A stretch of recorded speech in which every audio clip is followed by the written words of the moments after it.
Dear friends, very good evening. जैसे जैसे बरसात का मौसम ख़त्म हुआ है तो एक नई बीमारी अपना जन्म ले रही है और आज हमारे आसपास सब जगह एक ही शोर सुनाई दे रहा है, डेंगू फीवर। ये डेंगू फीवर होता क्या है? डेंगू बुखार, हड्डी तोड़ बुखार, ये एक वायरस है जो मादा मच्छर के काटने से होता है। ट्रॉपिकल सब ट्रॉपिकल एरियाज़ में सबसे ज़्यादा ये पाया जाता है और इसी सीज़न में बरसात के बाद ये देखने को मिलेगा।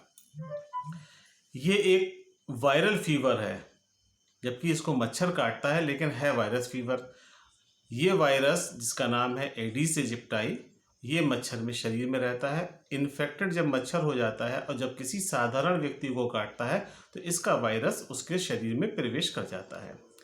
जब शरीर में प्रवेश करेगा तो इसमें उसके लक्षण दिखना चालू होंगे, जो लक्षण बिल्कुल ऐसे होंगे जैसे कि आम खांसी जुकाम बुखार के या वायरल फीवर के होते हैं। इसकी शुरुआत काटने के 4 से 10 दिन के बाद इसके लक्षण दिखाई देंगे। इसमें बुखार आएगा, बहुत तेज़ होगा। इनके जो मुख्य लक्षण हैं वो इस तरह से हैं, जैसे सर में दर्द होना, ख़ास तौर से आँखों के डेलों के पीछे बहुत ज़्यादा दर्द का प्रतीत होना, आँखों के आईबॉल में जिसको कहते हैं दर्द होना, नौजिया या उल्टी का मन करना या उल्टी हो जाना, और पेट में दर्द की शिकायत होना, पूरे शरीर में दर्द होना और मुख्य रूप से या स्पेशली हड्डियों में दर्द बना रहना। इसके साथ साथ जब इनकी तीव्रता या इसकी लक्षणों की अधिक हो जाती है तो शरीर में एक प्रकार के चकत्ते दिखाई देते हैं जिसको हम पेटिशियल हेमरेज कहते हैं, और ये एक इसका मुख्य लक्षण है। साधारण तौर पे आम दिनों में आम तौर पे ये स्वतः ठीक हो जाता है, लेकिन अगर किसी व्यक्ति की इम्यूनिटी कम है और वायरस का इसमें प्रकोप या लोड ज़्यादा है तो ये कुछ गंभीर परिणाम भी देता है। अगर गंभीर परिणाम दे रहा है तो उसमें क्या क्या चीज़ें आएंगी, जैसे बहुत ज़्यादा पेट में दर्द हो रहा है जिसको हम सीवियर एब्डोमिनल पेन कहते हैं, लगातार उल्टियाँ होना, नाक से मुंह से पेशाब के रास्ते से खून का आना, और सांस का बहुत अधिक तेज चलना, बहुत ज़्यादा उलझन होना और रेस्टलेस की कंडीशन होना। ये इसकी कॉम्प्लिकेशन में या वार्निंग साइन है जो आते हैं। अगर ऐसी स्थिति में आती है तो आप तुरंत अपने डॉक्टर को दिखाएं। इस बीमारी में जो जांच हम कराते हैं उसका नाम है सीबीसी, और सीबीसी में जो हम देखते हैं तो प्लेटलेट की संख्या, एक प्रकार की रक्त कोशिकाएं या ब्लड सेल्स हैं, जब ये कम हो जाती हैं तो हमारा ध्यान या डॉक्टर का ध्यान जाता है कि आपकी प्लेटलेट्स कम हो रही हैं और इसकी बीमारी की संभावना है।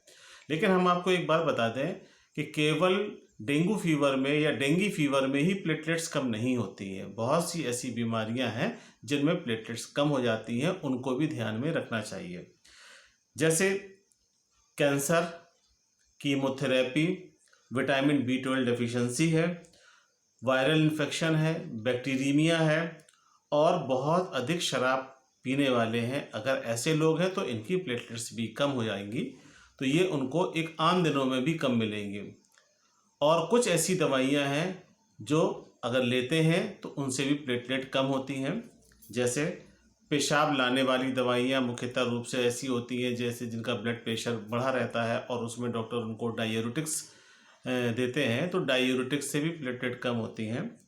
NSAID, non steroids anti inflammatory drugs, जिसमें मुख्य रूप से जो दर्द निवारक दवाइयां हैं, दर्द को कम करने वाली, उसमें ब्रूफेन, डिस्प्रिन और निमोसलाइड, ये दवाइयाँ ऐसी हैं।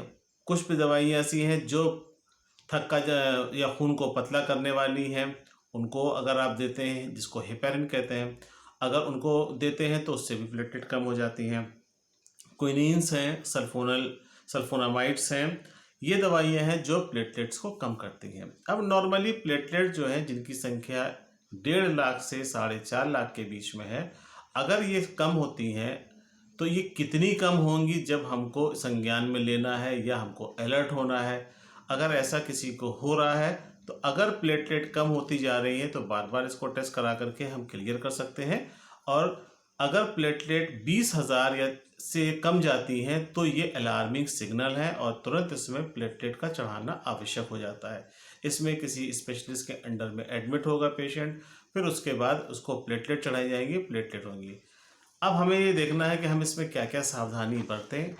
सबसे बड़ी सावधानी है कि अपने आसपास के क्षेत्र में, गमलों में, कूलर में, टायरों में, नालियों में, पोखरों में पानी जमा हो रहा है तो उन पानी को हटाएं। वहाँ पे डीडीटी का या केरोसिन का छिड़काव करें। मच्छरों के लार्वा को पैदा ना होने दें।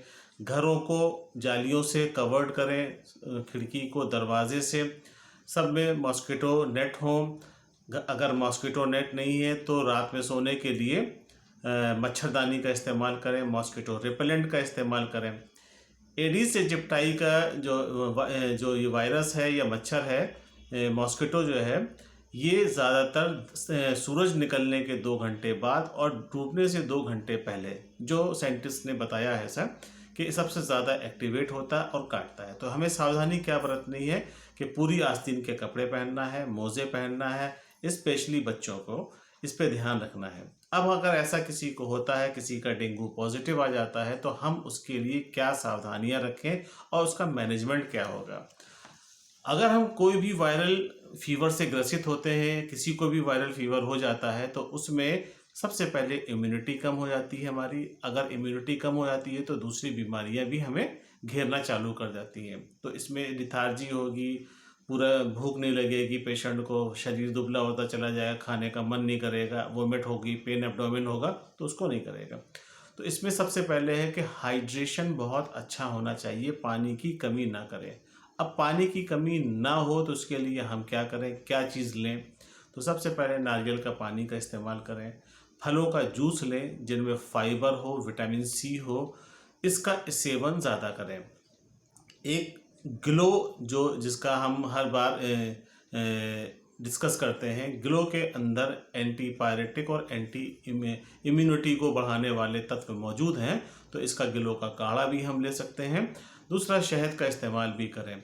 और अगर कोई समस्या गंभीर होती है तो हम अपने समीप के डॉक्टर को या आसपास कोई बहुत अच्छे कंसल्टेंट हैं, डॉक्टर हैं, तो उनको हम अवश्य दिखाएं।